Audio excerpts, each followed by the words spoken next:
Hello, नमस्कार दोस्तों। हम आज 88A कॉर्टेज की रिफिलिंग करना सीखेंगे। हमारे पास दो प्रकार की कॉर्टेज है, दोनों ही 88A है। एक जेब्रोनिक्स की 88A है और एक ये अदर कंपनी की 88A है। सबसे पहले हम एक काम करते हैं, जो अदर कंपनी की है हम उसे लेते हैं, जेब्रोनिक्स को अभी यहाँ पर रख देते हैं। दोनों में कुछ अंतर नहीं है दोस्तों। यहाँ पर जो आपका देखिए ओपनिंग वाला पार्ट है, इसको अलग प्रकार से खोलते हैं और इसको अलग प्रकार से खोलते हैं। इसके बाद जो कुछ है दोनों में सब सेम है। आइए तो सबसे पहले चलते हैं हम इस कॉर्टेज में। इस प्रकार की कॉर्टेज है। यहाँ पर जो गियर वाला भाग है वहाँ से आप एक नट ओपन कर लें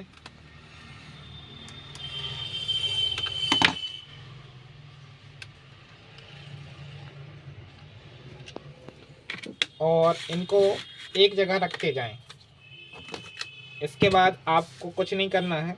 यहाँ देखिए हाथ से हमें इस वाले पार्ट को बाहर निकाल देना है। स्प्रिंग को भी साथ में रखें। स्प्रिंग को लगाने के लिए हमें ए आकार बनाना पड़ता है। सबसे पहले आप स्प्रिंग को इस प्रकार लगा लें और इसे हाथ से उठाते हुए आगे बढ़ाते हुए इस प्रकार लगा दें। ये देखिए ये हमारा एक शेप बन गया। अब ये हम इसे आसानी से लगा सकते हैं।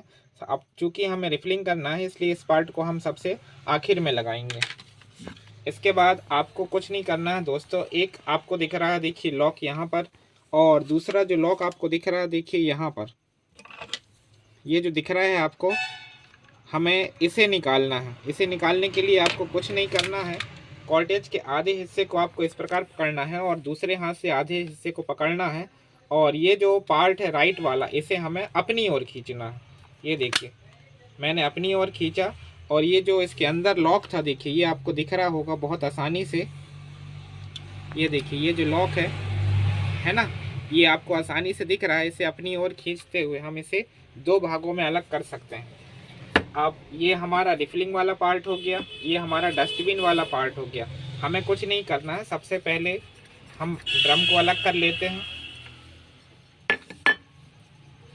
इसके बाद ये जो पीसीआर है, इस पीसीआर को भी हम बाहर की ओर अलग कर लेते हैं। इसे अच्छे से रखते हैं क्योंकि हमें फिर लगाना पड़ेगा। इसके बाद ये देखिए दोस्तों, आपको एक वाइपर ब्लेड मिलती है, इसमें दो नट होते हैं।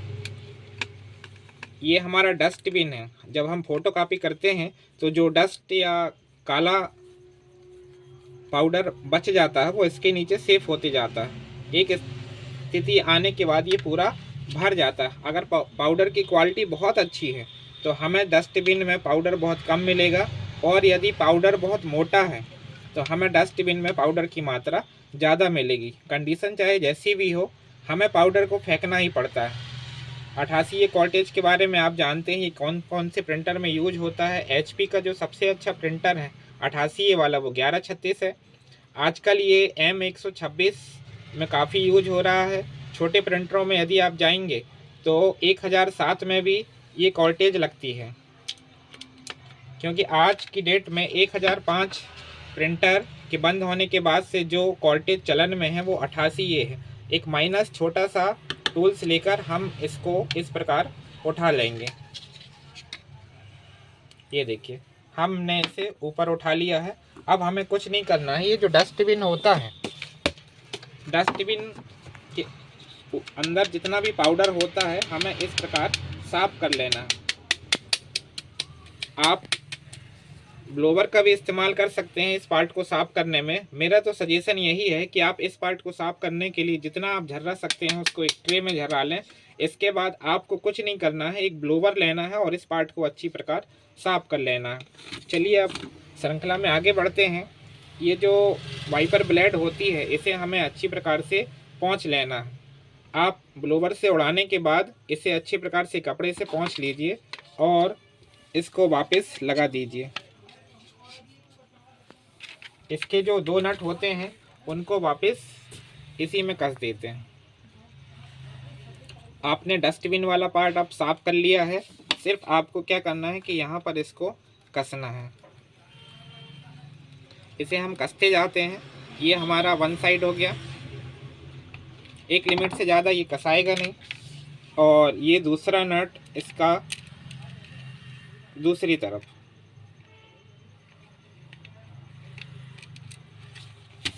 सबसे अच्छा मैग्नेट वाला टूल्स ले लें और आसानी से इसको कस लें। एक लिमिट से ज़्यादा ये कसाएगा भी नहीं। ये देखिए वाइपर ब्लेड वापस कसा गई। अब आपको कुछ नहीं करना है, पीसीआर को भी आप पहुंच सकते हैं। एक बढ़िया कॉटन कपड़ा ले लें,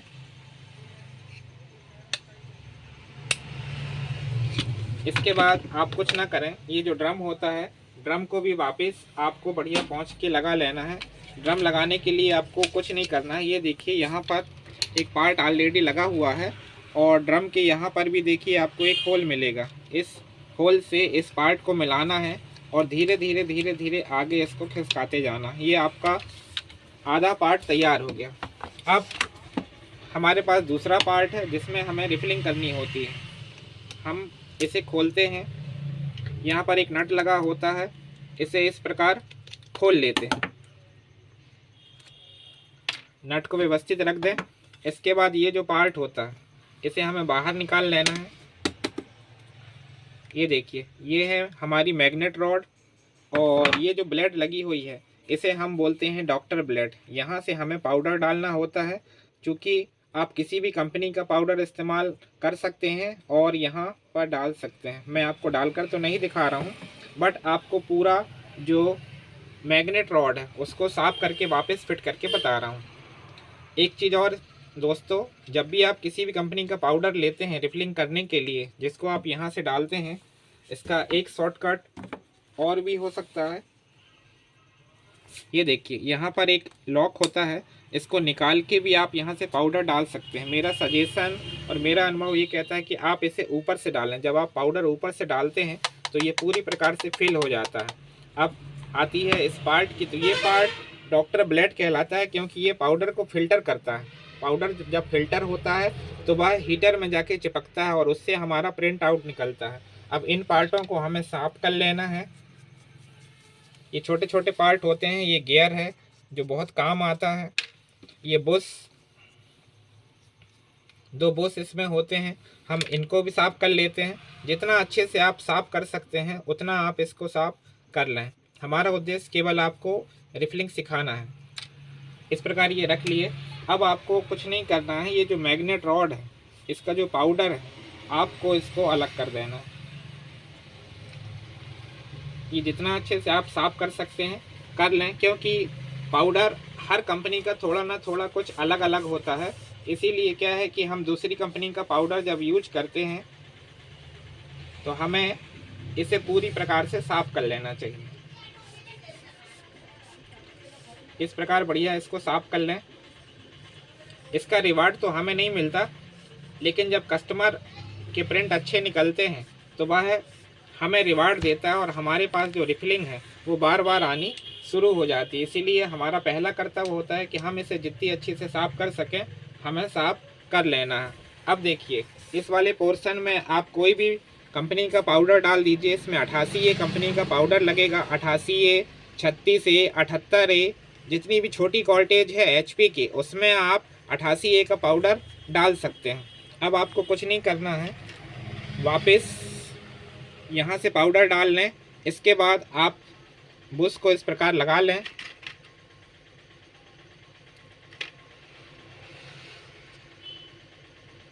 ये बढ़िया देखिए ये उल्टा नहीं लगेगा। आप इसको लगाने की भी कोशिश करेंगे तो ये नहीं लगेगा, ये एक ही साइड बैठता है।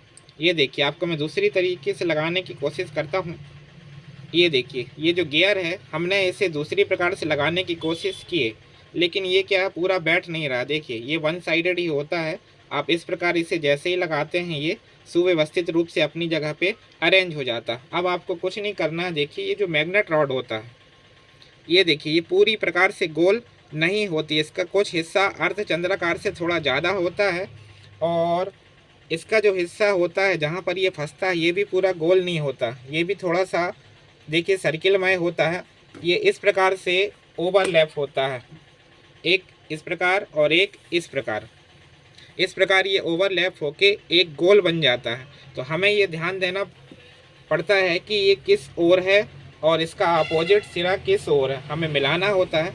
अब हमें कुछ नहीं करना है, देखिए हम इस रॉड का ये जो भाग है इसको हमें यहाँ से मिलाना है। तो सबसे पहले आप क्या करेंगे, ये देख लीजिए ये किस साइड में है, इसका अपोजिट साइड में आपको इसे लगाना होगा।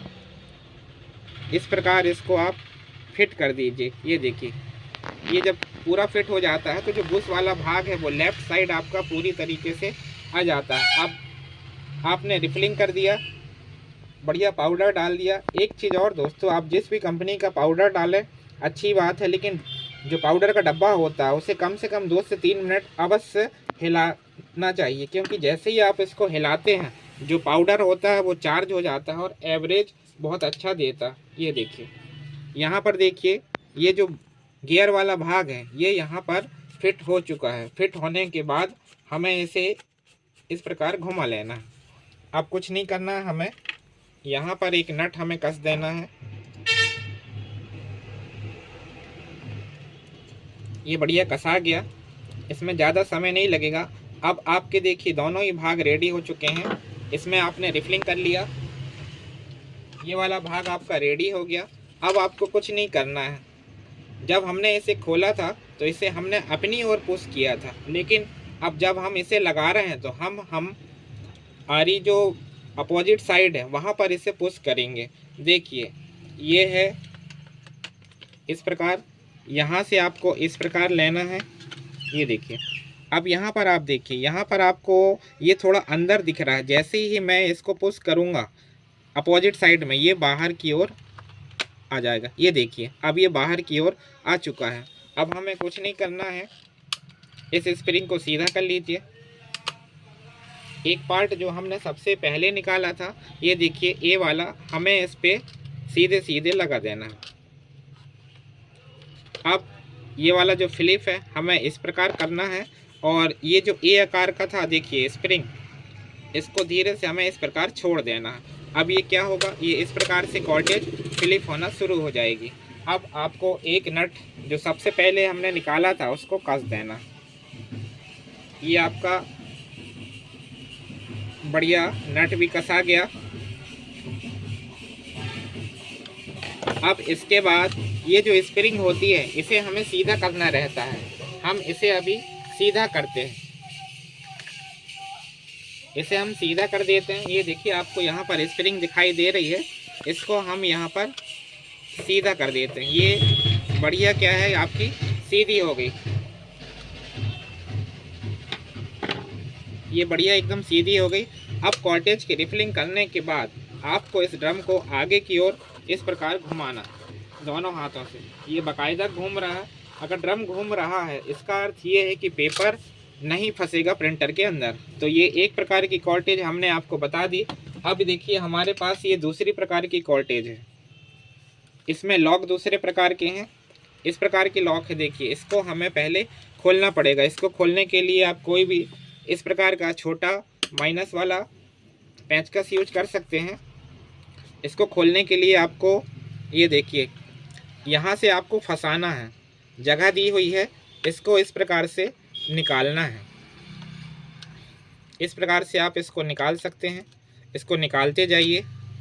एक लॉक, अब इसके अपोजिट डायरेक्शन में देखिए ये दूसरा लॉक है, ये जेब्रोनिक्स कंपनी की कॉर्टेज है। ये देखिए ये इसका दूसरा कॉर्टेज भी निकल गया। अब कुछ नहीं करना है, इस कॉर्टेज में हमें क्या था कि अपनी ओर खींचकर निकालना पड़ता था, लेकिन इस प्रकार के यदि लॉक होते हैं तो हमें खींचने की आवश्यकता नहीं होती। दोनों लॉक को जैसे ही आप निकालते हैं ये पार्ट दोनों अलग अलग हो जाते हैं। बस इसके बाद कुछ भी अंतर नहीं है। जैसे इस कॉर्टेज की हमने रिफिलिंग की थी, इस कॉर्टेज की भी वैसे ही रिफिलिंग करनी पड़ती है। सिर्फ माइनर अंतर है, वो माइनर अंतर भी हम बता देते हैं। इसमें ड्रम सीधा सीधा निकल जाता था, लेकिन इस पर क्या है कि ड्रम नहीं निकलता। उसको बाहर निकालने के लिए यहाँ पर ये देखिए, यहाँ पर इसको इस प्रकार से पुश करना होता है और इसको बाहर पकड़ के निकालना होता है। आप पेंचिस की सहायता से भी इसको निकाल सकते हैं। सारे टूल्स पास रखिए। ये देखिए अब ये निकल गया। अब ड्रम निकालने के लिए हम इसको ड्रम इस प्रकार निकाल सकते हैं। बस इसके अलावा इस कॉल्टेज और इस कॉल्टेज में कुछ भी अंतर नहीं है। हम इसको वापस कस देते हैं। ये देखिए ये कसा गई। इसके बाद इसका सिरा मिलाते हुए हमने जो हिस्सा बाहर निकाला था इसको वापस यहाँ पर हमने खपका दिया। इसको अच्छे से हमने ठोक लिया। अब देखिए, अब जैसे हमने निकाला था इसके बाद आप इसकी रिफिलिंग कर सकते हैं। मैग्नेट रॉड को बाहर निकाल के बढ़िया रिफिलिंग कर लीजिए। इसके बाद इनको सीधे सीधे इस हिस्से को और इस हिस्से को सीधे सीधे आप क्या कीजिए, फंसा दीजिए। अब देखिए हमारा ये जो लॉक है, लॉक यहाँ पर लगता है। आपको यहाँ पर देखिए खिसका के मैं दिखा रहा हूँ कैमरे में जूम करके। ये जो हिस्सा है इस प्रकार खिसकता है। अब दोनों को जैसे ही आप ओवरलैप करेंगे एक के ऊपर एक, ये हमें एक गोला ही दिखाई देगा। और जैसे ही ये हमें एक दिखाई देने लगे हमें इसको लगा देना। ये देखिए ये बहुत आसानी से लग जाता है। इसके बाद इसका जो दूसरा हिस्सा है, दूसरा हिस्से का जो लॉक है उसको भी हमें लगाना होता है। ये देखिए ये अंदर यहाँ पर देखिए। इसके बाद इस हिस्से को हमें यहाँ पर लगा देना है। ये भी बहुत आसानी से लग जाता है। ये देखिए ये लग गया। स्प्रिंग को हमें एक माइनस वाले पेंचकस की सहायता से इस प्रकार लगा देना है। ये देखिए। तो दोस्तों आपने देखा मैंने दो प्रकार की 88A की कॉल्टेज लिए थे। अब दोनों ही प्रकार की जो कॉल्टेज है मैंने आपको करके दिखा दिया। आप बहुत आसानी से 88A कॉल्टेज की रिफिलिंग कर सकते हैं। आगे भी इसी प्रकार के वीडियो बनते रहेंगे। यदि आपको मेरा चैनल पसंद आता है और मेरे वीडियो आपको अच्छे लगते हैं तो आप लाइक और सब्सक्राइब ज़रूर कर सकते हैं। थैंक यू दोस्तों।